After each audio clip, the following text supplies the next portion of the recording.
Labor landslide. Anthony Albanese becomes the first Prime Minister to be re-elected in 21 years. Build that better and stronger future, Australians have chosen a majority Labor government. Opposition leader Peter Dutton concedes defeat, losing his own seat of Dickson in the Liberal Party wipeout. We'll rebuild from here.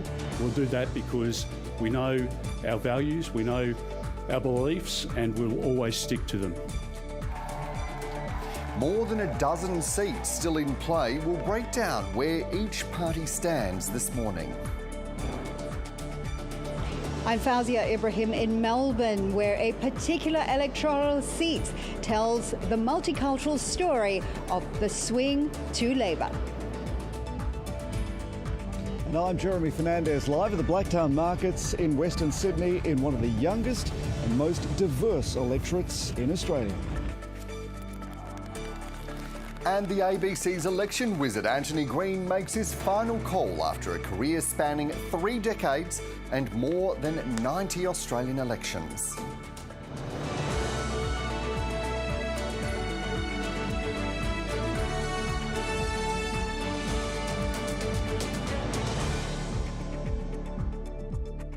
Good morning. It's Sunday, the 4th of May. I'm Dan Borscher. You're watching Weekend Breakfast, coming to you from the lands of the Gadigal people. Labor is celebrating a landslide election win with Anthony Albanese returned to power for a second term, while the coalition is without a leader after Peter Dutton lost his seat in Queensland.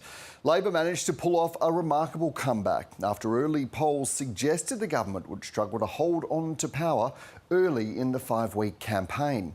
He becomes the first leader to clinch a second consecutive term in 21 years and does so with an increased majority. In an election fought on the cost of living, Labor put healthcare at the heart of its platform. The Prime Minister says Australians have chosen optimism and determination as the world faces greater uncertainty. This is a time of profound opportunity for our nation. We have everything we need to seize this moment and make it our own. And we must do it together, all of us, because for Australia to realise our full potential, for our nation to be its very best, every Australian must have the opportunity to be their best. To serve our Australian values, we must value every Australian, and Labor will govern for every Australian. The coalition has been left languishing after being punished by voters at the polls. Peter Dutton lost his seat of Dickson to Labor after 24 years, and the coalition's primary vote has fallen to record lows. Mr Dutton has acknowledged the coalition's campaign fell short. Our Liberal family is hurting across the country tonight, but including in my electorate of Dickson, and I want to say thank you very much to all of them. They are amazing people dedicated to their country. Ultimately, we live in the best country in the world, and I've always believed that. I always will. I love this country and I've fought hard for it. We've been defined by our opponents in this election, which is not the true story of who we are. But we'll rebuild from here. We'll do that because we know our values, we know our beliefs, and we'll always stick to them. And with just over 70% of the vote counted, Labor is projected to win 85 seats. The Liberal National Party holds on to 36. The Greens face an anxious wait. There are several seats still in doubt, while Teal Independents have largely held on in their electorates. We've got a very special show for you this morning with our hosts out and about right across the nation. Fawzia Ibrahim is in Box Hill in Melbourne's east, and Jeremy Fernandez is in Parramatta in Sydney's west. Great to have you both along with us. Jeremy Fernandez, I want to bring you in first. You've backed it up last night. You were at the wall telling us which electorates had changed, I think starting with Maranoa, the safest in the nation. Tell us about the vibe there. Look, it was an incredible red wave. We did have a few data problems, but when the wave of results came through, it was an overwhelming one for the Labor Party based on preferences. After the calculation of preferences, what it doesn't give away, though, is the plummeting major party vote right across Australia, including in seats such as this. I'm in McMahon in Western Sydney at the Blacktown Markets. I think, Dan, I might have won the lottery for a Sunday morning wake up because I can smell delicious food here, and we're going to get around a market and meet a few people to gauge their reaction to this whole election campaign, how engaged they were. But there has been a swing against Labor here. The local member Chris Bowen nevertheless retaining office. And we're going to gauge what sorts of issues were on voters' minds as they went to the ballot boxes. This is an outer metropolitan area. It's one of the youngest and most diverse in Australia.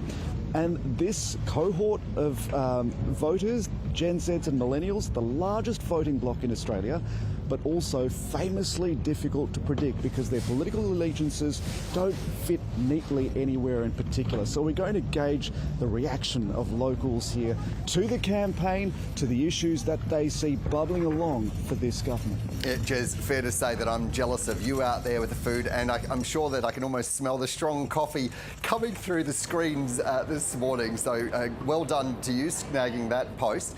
You touched on there a couple of issues, one particularly around the voter sentiment, and that's one of the stories I think that will come out of this. Overwhelming win for Labor, yet it appears at this stage as though at both parties the primary vote seems to have shifted backwards. Another area where we're really seeing that unfold, of course, is Melbourne, where Fawzia Ibrahim, you are, and of course that one was an area Labor will be very happy that that seat that you're in, or those seats, have been Labor Liberal blue blood in the past.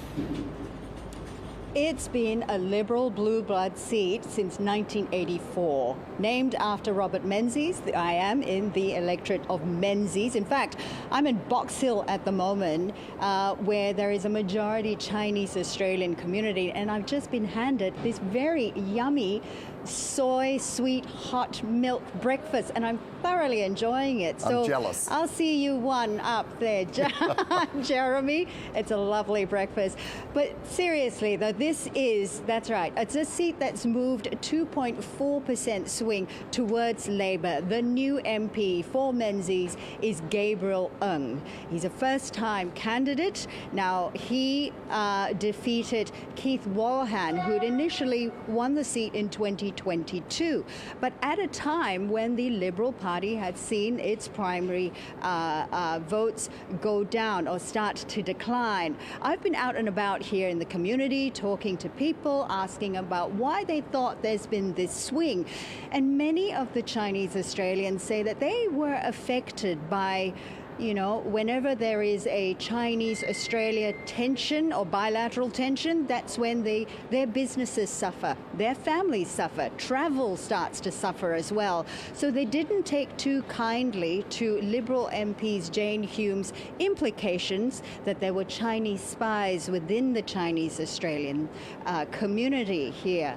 So I'm talking to the people here to see what they want from the new government, the next government, and like Jeremy, this spans right across several generations. We're talking older generations who migrated here and who are just learning about democracy, and they're being taught by their Gen Z sons and daughters as well. So this is where I'm at, and Menzies at the moment, and I'm going to go off and enjoy this soy milk now. Fowles, Jez, I feel like you've both snagged the best post. We'll be checking in with you, co-hosting right across the morning and hearing the perspectives and the views on the ground, but also the vibe is so important this next morning after election. Thank you so much. Well, in his victory speech, Prime Minister Anthony Albanese vowed to get back to work as early as today, in fact. The coalition, meanwhile, has been left leaderless and somewhat in disarray after a bruising defeat, with senior Liberals already jockeying for control. Let's check in with our reporters now covering the leaders. Sean Tarrant-Godwin is at the Prime Minister's Sydney residence, Kirribilli House, and Olivia Casely is in Brisbane on the former opposition leaders campaign. Let's go first to Sydney, to Sean Tarrant-Godwin. Any sign of celebrations or anything happening there this morning, Sean? It's still fairly quiet here at Kirribilli House this morning, aside from a few bush turkeys scuttling around. But we do expect this is where Prime Minister Anthony Albanese will be waking up as the news sets in of a resounding Labor victory in the election last night.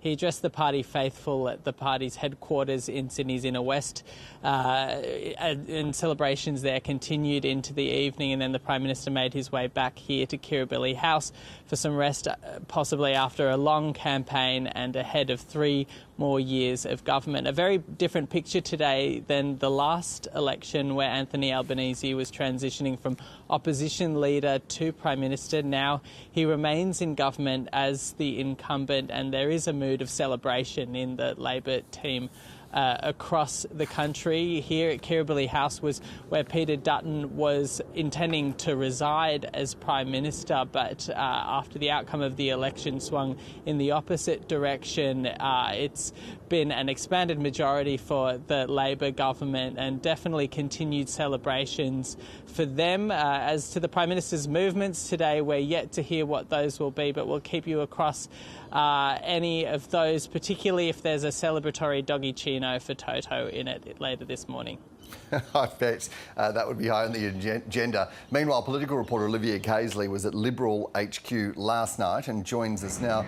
Olivia, what's happening now, and is there any sense of who's going to replace Peter Dutton as leader of the Liberals in the coalition? No, but that's certainly the question on everybody's lips after last night, where the coalition is essentially left rudderless and leaderless after Peter Dutton lost his seat of Dickson right here in Brisbane after almost 24 years in Parliament. I've spoken with Liberal sources, and it's my understanding that even before those first votes started rolling in, there were leadership ambitions bubbling to the surface, and that's because in many of the coalition members' minds, they'd set a pickup of about 10 seats as the watermark that Peter Dutton needed to hit in order to stay on as the opposition leader. As we know, the result last night couldn't have been further from that. They suffered an enormous electoral wipeout. There are a number of names being floated, such as the Shadow Treasurer Angus Taylor, the Shadow Defence Minister Andrew Hastie, the Deputy Opposition Leader Susan Ley, and also the Shadow Immigration Minister Dan Tehan, who managed to cling on to his seat of Wannon in Victoria despite expectations that he could lose it to an independent who has been making a tilt at that seat for some elections now. But I have spoken with a number of Liberal sources, and it's clear that there's no real apparent and no broad consensus about who they should select as leader. There will be some meetings as soon as this morning to try and, I guess, figure out who would be the best person to move forward into this new era. But I think for the moment there's a lot of wound licking, and we did hear from the former Prime Minister Tony Abbott here at the Liberal Party HQ here in Brisbane last night. He had these words of encouragement for Liberal Party supporters.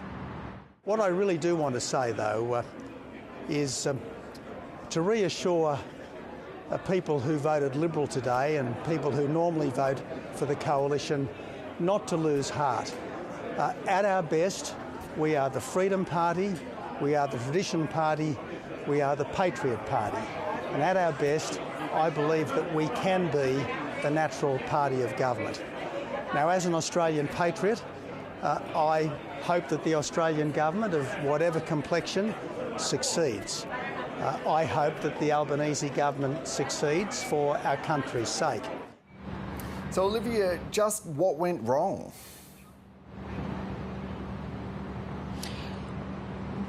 I think the problem for the Liberals has been the fact that, speaking with them internally, is that they hadn't any kind of coherent message, and there's a lot of frustration internally about the sort of lack of policy cohesion. I did speak with a number who essentially said that a lot of the backbench had essentially left the front bench, those shadow ministers, to work on that policy formation, kind of in secret. They thought that they'd have the time really to craft some election-winning policies, and when they were eventually essentially unveiled at the 11th hour, you've got to say, some as late as during this election campaign, some privately conceded to me, you've had 3 years, is that all you've come up with? Another factor contributing to the loss would have to be the rise of Donald Trump. I'm told that their internal polling had a deep dive essentially as soon as Trump was inaugurated, and that continued to plunge, especially after that extraordinary meeting with Volodymyr Zelensky and Donald Trump in the White House. Essentially, though, it was working from home policy too that also scuppered its chances with female voters, and in the past couple of weeks and months, those voters have continued to desert the coalition in droves, so there's a lot of soul searching from the opposition as they move forward. Olivia Casely in Brisbane and Sean Tarrant-Goodwin in Sydney. Thank you both. Do keep us up to date.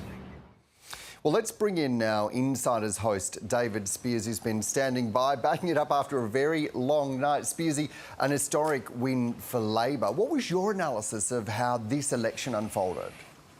Look, there's really two big stories here, or many stories, but two big ones. The government and obviously the disarray now as to what the Liberal Party does. But starting with Labor, because yes, this is historic. We're talking about the sort of result, their two-party preferred vote at the moment sitting just over 55%.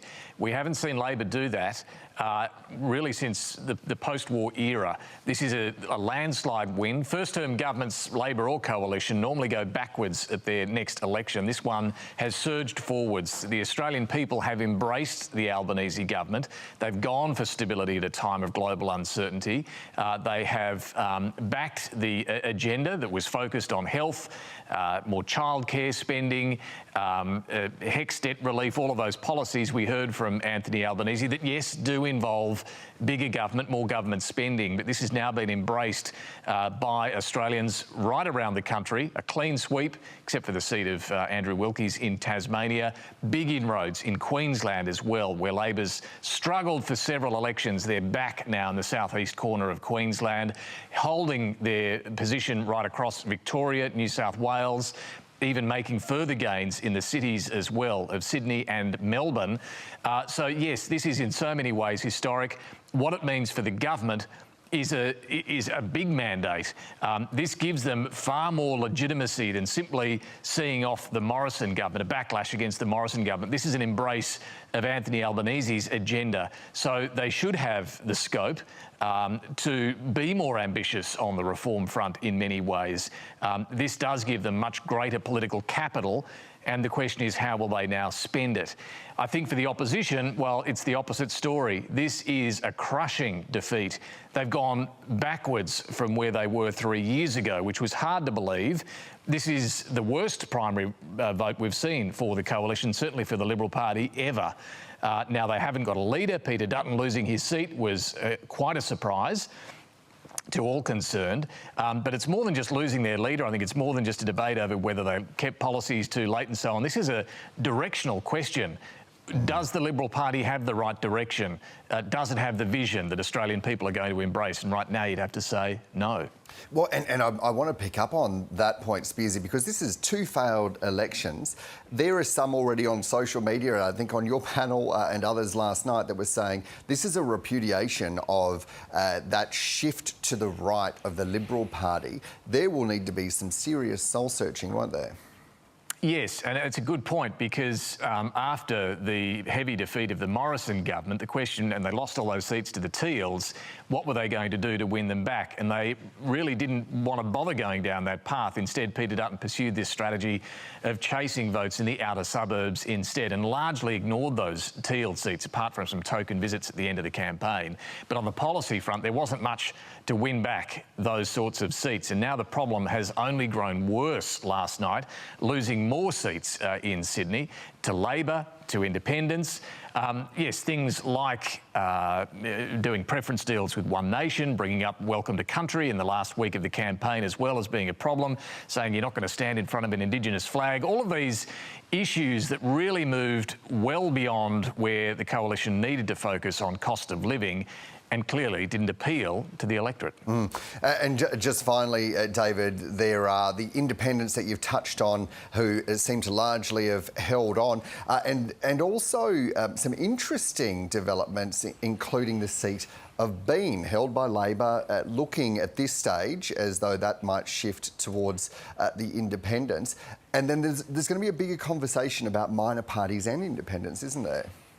Yes, there will be, and the independents, well, firstly, they've held their ground, all of those Teal independents, and we might see, you point to a couple of them there, there's a few still very close contests. Flinders down in Victoria, Cowper on the mid-north coast of New South Wales, Bean, you mentioned, in Canberra against a Labor MP. So we could see the size of that independent crossbench expand. The Greens, however, their national vote held up pretty steady, but it went down in Queensland, and that's cost them 2 seats. Max Chandler-Mather gone in Griffith. The seat of Brisbane also lost back to Labor as well. Even Adam Bandt in his seat of Melbourne is struggling right now to hold on. The count continues there. So not a good night for the Greens. In terms of their numbers, it looks like at best they'll be halved. At worst, it could be only one of them left in the lower house. So it changes the shape of the crossbench. And in some ways, seeing the back of Max Chandler-Mather from the Parliament, someone who did get under the Prime Minister's skin at times, might be a bit of a cherry on top for Anthony Albanese in this election result. I'd be curious to see if the Prime Minister would weigh in on that. Just finally, David, you've got a jam-packed show this morning. Who have you got on? Or maybe it's better to ask, who don't you have on? No, well, we're going to be joined by the Treasurer, Jim Chalmers, who's backing up after last night as well. It's amazing, after a couple of hours' sleep, I'm sure he'll have some fresh insights and perspectives into what's happened. But also, I'm keen to focus on where to now with this big mandate that Labor's got. How are they going to use that political capital? So we'll hear from the Treasurer on that. Keith Wallahan's joining us as well, a Liberal MP who lost his seat, the seat of Menzies in Melbourne. Someone who was seen by some as a potential future hope, a future leader of the party. He's now out of the Parliament. Very keen to hear his thoughts on what went wrong, where the Liberal Party needs to go now. We'll also be joined by Zali Steggall, one of those independents who's won her 3rd election in Warringah. David Spears, good to have you on. Thanks, Dan. And you can catch David and his special guests, as you heard there, the Treasurer, Jim Chalmers, Independent MP, Zali Steggall, and outgoing Liberal MP, Keith Wallahan, on a special edition of Insiders Today at 9 a.m. on ABC TV, as well as on ABC iView at any time. Well, let's take a look at some other news now with Melissa Kay. Mel, what else is making news? Yeah, there's a bit going on overseas, Dan. Thank you. We'll head to Ukraine, where Ukraine claims it's destroyed a Russian fighter jet in what it says is the world's first downing of a combat plane by a maritime drone. It says a military intelligence unit called Group 13 shot down the plane on Friday over waters near a major Russian port on the Black Sea. Ukraine has relied on drone warfare across the front line and at sea to fend off the much bigger and well-resourced Russian army. A group documenting human rights abuses in Syria says Israel's latest cross-border airstrikes are the heaviest so far this year. The Syrian Observatory for Human Rights says Israel has attacked 20 sites in various parts of the country. Earlier, Israel says it was targeting military sites to protect members of Syria's Druze minority following recent sectarian violence. Syrian state media is reporting one person was killed in the strikes.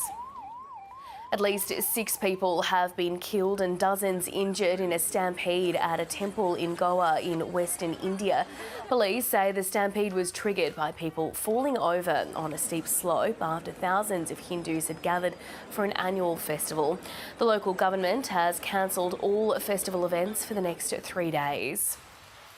Polls have closed in Singapore, where the ruling People's Action Party is expected to win a 14th successive term. A recent poll found cost of living was by far the biggest concern for Singaporeans, with some 72% of people saying it was the most important issue.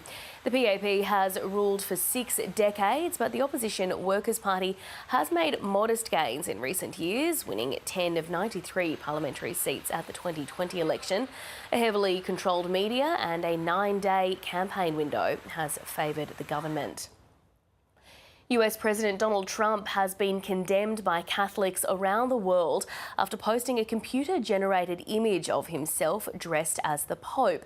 The image shows the president sitting on a golden throne dressed in white clerical robes with a crucifix around his neck. The photo was first posted by the president and then reposted on an official White House social media account.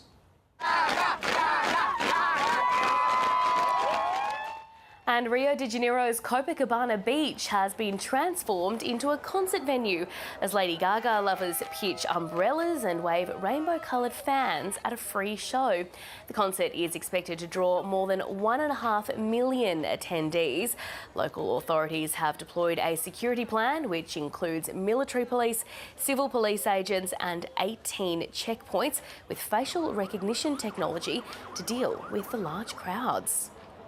They're in for a party there. Thank you, Mel. Let's check in now on sport. Jared Coots along, and what a match last night in the AFL. Yeah, a huge come from behind victory. Also had plenty happening at Magic Round in the NRL as well. The West Tigers, they moved into the top 8 with a 34-28 win over St George of the Warren at Lang Park. 5 of the Tigers' 6 tries came in the first half, including a stunning individual effort from Jarim Buller. Earlier, the Warriors hung on to defeat the Cowboys 30 points to 26, and Newcastle humbled South Sydney Rabbitohs by 30 points to 4.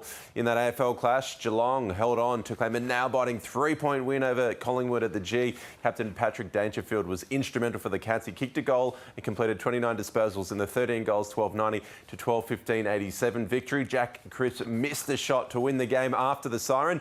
Meantime, in Perth, Max Gawn starred for Melbourne as his side defeated West Coast by 32 points. Earlier, the Crows thumped Carlton by 60 points at the Adelaide Oval, and the Western Bulldogs thrashed Port Adelaide by 90 points in Ballarat. And the West Coast Fever has completed a thrilling 68-66 win over the Sunshine Coast Lightning in the Super Netball competition.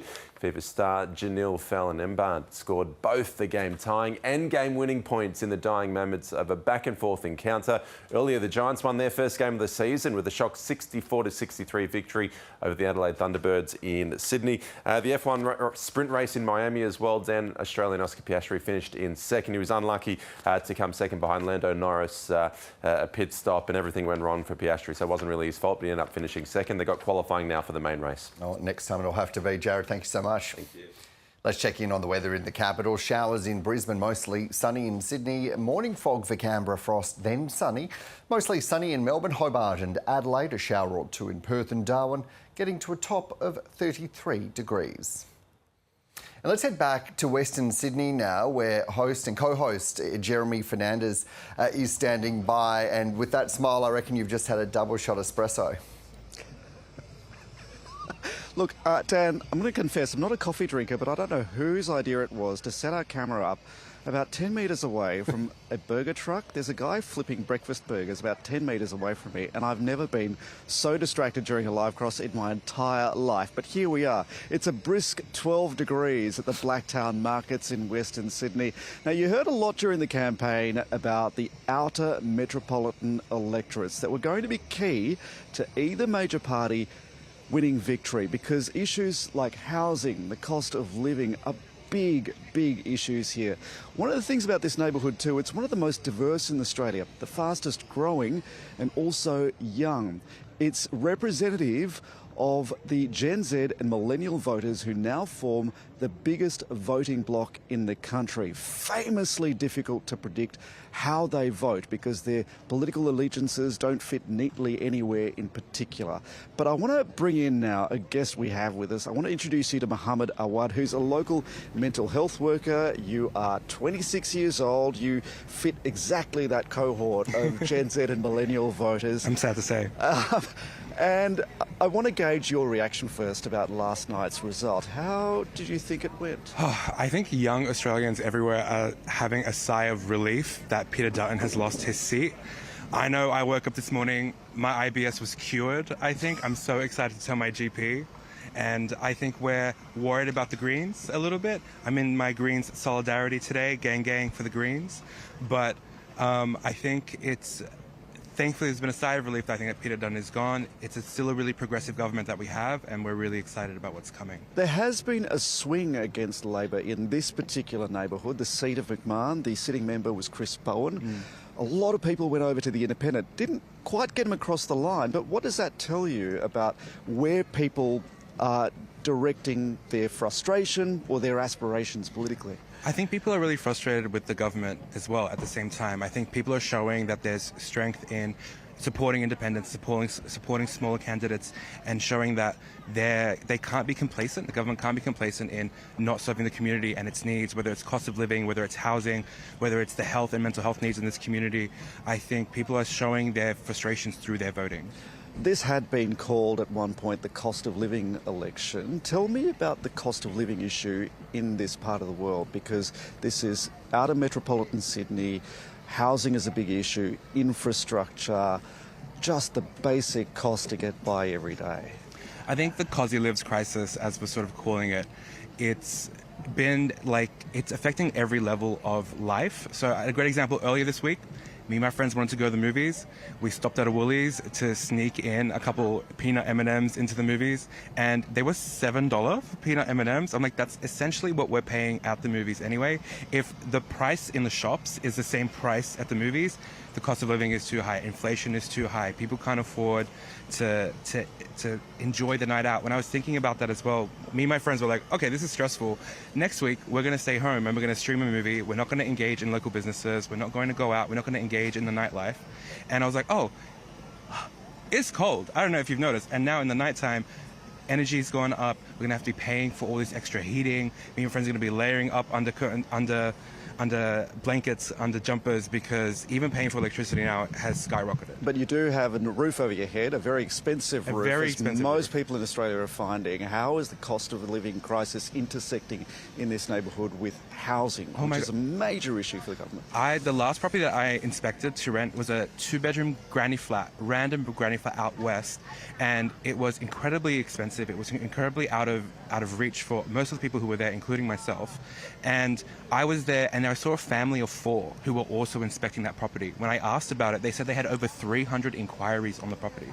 So there's a lack of housing that's bringing up all these prices and making it harder for people to compete to get a place to live. This is one of the most Muslim areas in Australia. Not that it's the majority, but there are more Muslim people here compared to the rest of the population in New South Wales.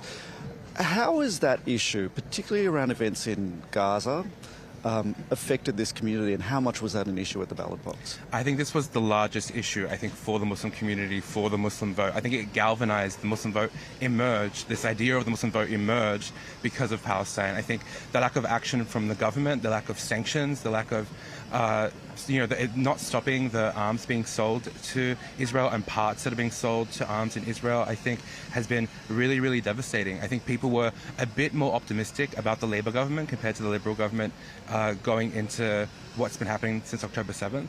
And I think we've been severely let down, severely disappointed by this government. Now, can I ask you about the coalition, how it rebuilds, because they will be seeking credibility from people like you, people in this neighbourhood, to see how they can appeal to voters the next time around. If you were to be able to give them advice about how to connect with voters in this neighbourhood, and let's be clear, opposition is a critical part, a healthy opposition is a critical part of a functioning democracy, what advice would you give to the coalition to be able to make inroads in this neighbourhood, to be credible? I think they need to engage specifically with the community. Like, I think they need to meet with people in Western Sydney, they need to meet with people in these communities and reach out to us on those issues, like the issues around mental health. With the cost of living crisis, with the housing crisis, this is affecting the mental health of the community so severely. So whether it's investing more in things like suicide prevention, whether it's investing more in specialized, culturally focused mental health services that make it less confronting for people to engage in their mental health, I think it's whether it's that or whether it's actually feeling that they're not out of touch. If you don't know the price of eggs, like if you don't know what's happening, I don't feel like you represent me in government. I don't feel like you actually care about me or understand what my issues are in government as well. Howard Awad, so good to talk to you. Thank you so much for joining us this morning. Appreciate it. Dan, so, I mean, that is just a sampling of some of the many, many issues that have been on the minds of voters here in Western Sydney. We're going to make our way around the market and bring you some more views from locals here at the Blacktown markets a little later. Yeah, really interesting range of views there, Jez. Glad to hear that, and do keep those perspectives and views and the vibe coming. We're going to take you now to Box Hill, where our co-host Fawzia Ibrahim is standing by and has been touching base, with everyone that's popping by on the ground there, Fawz. Yeah, that's right. I am in Box Hill at the moment. It is in the electorate of Menzies, and Menzies used to be a blue ribbon seat. In fact, it used to be a Liberal seat since 1984, named, of course, after Robert Menzies. The MP, Keith Wolohan, is no longer the MP of Menzies. He has now had a 2.45 swing towards, I'll start that again. The electorate has just seen a 2.45% swing towards Labor, and the new MP now is Gabriel Ng. We are hoping to speak to him at some point this morning to see how he's celebrating, basically, the night's victory. As I mentioned, I'm in Box Hill at the moment. Box Hill Central, in fact, is where I'm right in front of. And actually, it gets quite busy, not on a Sunday morning, of course, not right now, but it does get busy a little later in the day. This is where people come to do their shopping, to do their eating as well. A lot of grocery shopping happens here, of course, and cost of living, of course, Dan, another issue that's really affected the residents of Box Hill, the residents of Menzies as well. One of the reasons why it has now gone to the Labor Party as well. One other reason is that this is an electorate that has a majority Chinese Australian population. And we were speaking a little earlier to one of the residents here who said that he voted Labor because, well, he just didn't like how the Liberal Party had connected the Chinese Australians to Chinese spies. He was, of course, referring to Liberal MP Jane Hume's implications that there were Chinese spies within the Chinese Australian community here. Immigration, of course, another huge issue that is much talked about here as well. And I want to bring in Cassandra Goldie now, the CEO of ACOS. Cassandra, thanks for being on Weekend Breakfast this morning. Good morning. Braving the chill, of course. Cassandra, you mentioned a little earlier when we were talking just off camera about how you were disappointed of how the coalition had spun the immigration issue. Absolutely. Look, I want to first of all congratulate the Prime Minister and his government for being returned and to now have a clear majority again. And I think it's a credit to people in the community who stood up and rejected these efforts by the coalition to try and divide us. We were very concerned by the way that some of the policies that the coalition was running was really trying to scapegoat migrant communities for our housing crisis, when our housing crisis needs to be dealt with by fixing tax policies, by investing in more social housing and lifting up the incomes of people.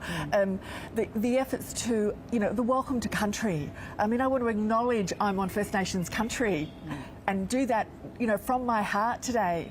It's so important. We should be proud of the fact that we have an extraordinary First Nations community. They have been very brave in this election. And again, we're saying, okay, we have a second term now, and we want to see really bold action to back our newly arrived communities to ensure that First Nations people absolutely have self-determination, and we do some of that truth-telling. And we've got a real chance now, I think, to change this nation in a way that so many of us want it to be. And the Prime Minister spoke about that. Kindness, bringing us together, and that is exactly what I've seen out of this election result. This rejection. A more inclusive Australia, that's basically what you're saying. Part of that inclusivity, of course, is being able to afford groceries, being able to afford a house or even your rent as well. I want to quote you something that you said. Objective must be secure. The objective of all political parties must be to secure housing for all, not just boosting home ownership for some. How would you have rated the housing policies that were put forth by the parties? Well, look, we were very pleased to see the backing of the Housing Australia Future Fund. That is a very important development under the first term of the Albanese government. We now need to boost that even more. Billions need to go into creating more supply, particularly of low-income social housing, and we didn't see that commitment for the billions that we need in the election period, and so we're urging the Prime Minister now to do the hard work to get more supply, particularly low-income housing. And I do want to acknowledge this morning that for many of the people that we represent and the experience for very low-income people has not changed. We saw tax cuts offered, but we didn't see fixing the rate of social security. A job seeker is still just $56 per day. I want to thank all of the parliamentarians, the crossbench, who called for that payment to be properly fixed. This is a government that now has a chance to do that, and we're urging them to do the right thing and be bolder in this second term, because for far too many people, on the very least, they didn't get the policy commitments that we wanted to see in this election from either of the major parties. Cassandra, we're just seeing people walk into the mall now to try to do their grocery shoppings. I saw a woman with a huge bag to try to get her grocery shopping.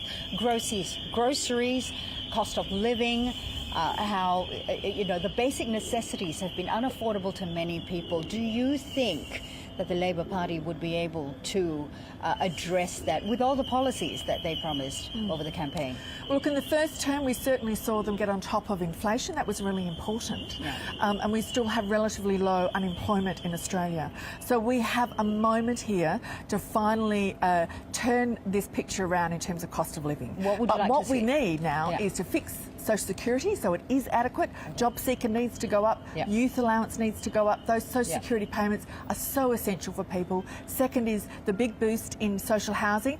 Tax reform would really help us in the housing crisis. Let us make sure that stays on the table. We're all ready to work with this government on fixing tax reform, and finally on energy bills. No more energy relief rebates for everybody. Not everybody needs it.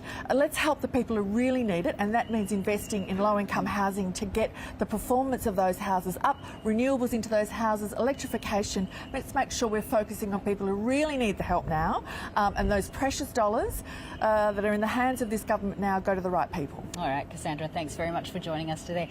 That's Cassandra Goldie there, the CEO from ACOS, and there you have it. Perhaps a more targeted policies, that's what's needed from the Labor government. Dan? Fawzia Ibrahim there in Melbourne. We'll check in again with you throughout the program this morning. Thank you. Well, in one of the biggest surprises of the election, opposition leader Peter Dutton has lost his seat to Labor candidate Ali France. Antonia O'Flaherty is in the seat of Dickson and joins us now. Antonia, what can you tell us about Ali France's campaign? Well, certainly at the moment she's being hailed as a Labor hero, obviously going down as the first candidate to unseat a leader of the opposition in a federal election. At the moment she's got an 8% swing. She's leading by almost 11,000 votes. Now, it's not the first time she's run. She began her campaign for Dickson in 2019 and she's been inching towards that victory ever since. At the last election, after preferences, she gained an almost 3% swing. Now it's enough to clinch victory. So she was inspired into politics after her own personal health struggles, after an incident where she was pinned against a wall at a shopping centre car park and she actually lost part of her leg, which was amputated just above the knee. She spent years in and out of hospitals, in and out of surgery, navigating the public health system and the health system in Australia. She says that's what's inspired her into politics, and that's why it's no surprise that she's been campaigning so heavily on Medicare, NDIS and disability support. But also in this electorate of Dickson, which is a mortgage belt suburb where people are struggling with the cost of living, she's also been endearing herself to voters as a single mother, as someone who understands the pressures people are under, that she's got her own mortgage that she's been dealing with. So, this is a seat, though, that has been held by Peter Dutton for 24 years. So it seemed unlikely for much of her campaign over the past 7 years that she would win. And she even said that in her acceptance speech last night. We've got some of that for you now. Back in 2018, I was told that Dickson was not winnable, and it wouldn't be winnable until Peter Dutton retired.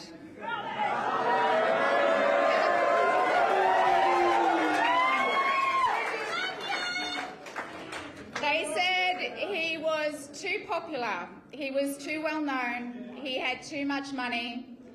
We'd never be able to compete with his big spending campaign.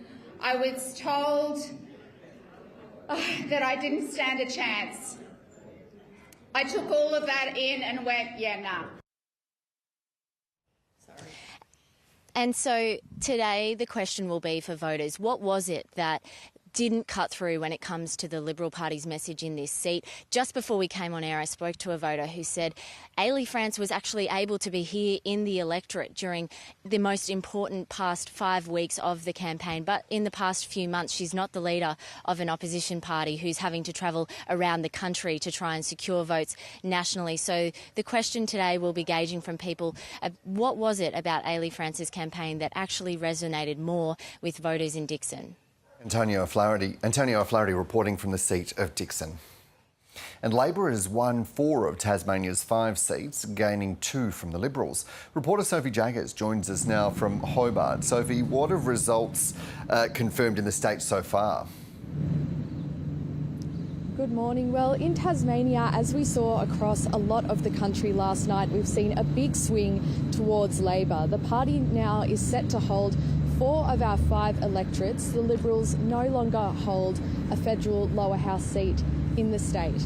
In the seat of Lyons, Rebecca White won the marginal seat. It was held by Labor on a margin of just 0.9%. However, the sitting member, Brian Mitchell, did not recontest. Rebecca White has now successfully succeeded him, and although the vote is still continuing, she is set to significantly broaden the margin by which Labor holds that seat. Up north, we've seen a dramatic shift towards Labor. Labor's Jess Teasdale won the marginal seat of Bass, and in Braddon, former Senator Anne Urquhart won a safe Liberal seat. It was held by the Liberals by a margin of 8%.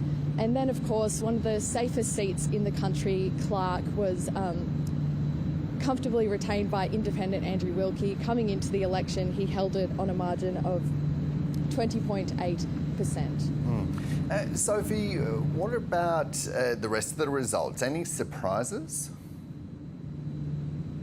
Yeah, definitely some surprises, especially in the seat of Bass. It was held by the Liberals' Bridget Archer on a slight margin of 1.4%. And although that was a slim margin, she was still the favourite to win. Experts believed her personal popularity might have been enough for her to hold onto the seat. However, Bass does have a reputation as an ejector seat, with only 2 sitting MPs, including Bridget Archer, having been re-elected for a second term across the last 12 elections. And then there's the seat of Franklin, which is our only electorate or seat that is still in doubt. The ABC projects that Labor will also retain this seat. It's currently held by Cabinet Minister Julie Collins. Coming into the election, she held it on a margin of 13.7%, and she's comfortably won it at the last 6 elections. However, the introduction of anti-salmon campaigner Peter George was expected to shake things up a bit. He has received a high proportion of the primary vote, about 22%, but it hasn't been quite enough to get him over the line in the seat. Sophie Jaggers reporting from Hobart. Well, let's bring back in Dr. Jill Shepherd, a senior lecturer in the School of Politics and International Relations at the ANU, former advisor to the Howard government, knows politics and policy inside out. Jill, we were talking in the last hour about the lay of the land, what this means for Labor, for the Prime Minister, and you used the term used a lot last night, this very strong and clear mandate. Also what this means for the Liberal side. I'm curious to get your views on where to from here for the Liberals, because we've now had 2 elections that they've lost. The last one, of course, not last night, the one before that, was that wave of independence. Now it appears Labor is picking up all of those, a whole swath of seats. Is this a repudiation of what appears to be a shift to the right of the Liberal Party? I don't think it's that clear yet, and we will get a better sense over coming days. But two things are happening simultaneously. One is that a lot of these moderates are losing seats. Now, I think there are Conservatives in the party at the moment who will look at Menzies and Sturt and Bass and say, well, you know, these were our most moderate members and they've been turfed out. So maybe that's going to embolden us as sort of part of the right of the Liberal Party. But on the other hand, we're seeing an increase to the vote for One Nation. And One Nation are currently in play for Senate seats in New South Wales and Victoria. So on the one hand, you are losing these moderates, but also you're losing votes to the right. I think it's a repudiation of all parts of the Liberal Party. Yeah, and then, so what does that mean? Like, where do they even start to consider where to from here?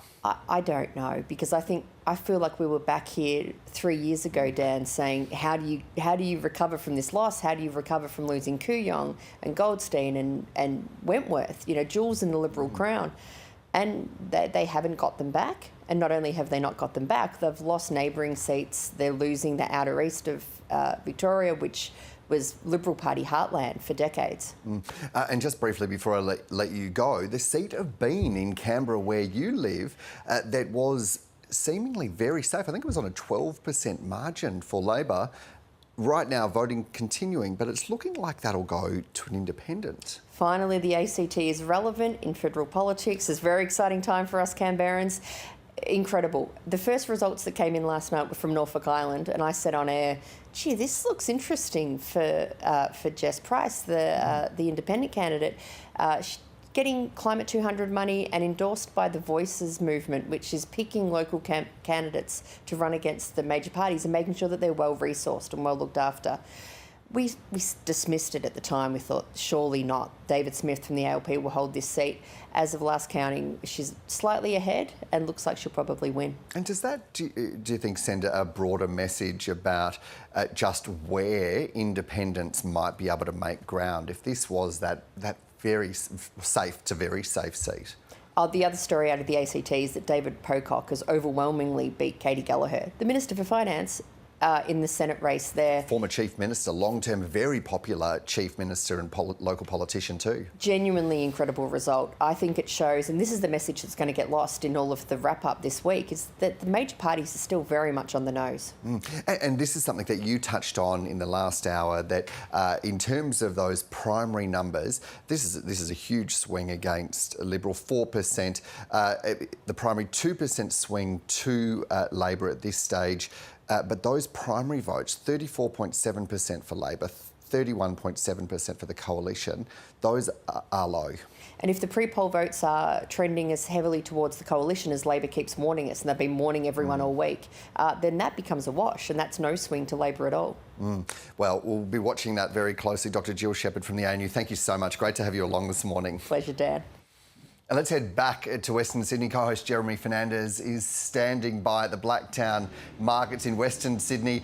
You were talking about the burger flipping. It looks like you've taken over there, Jez. I've actually stepped into a coffee truck, Dad. I want to introduce you in a moment to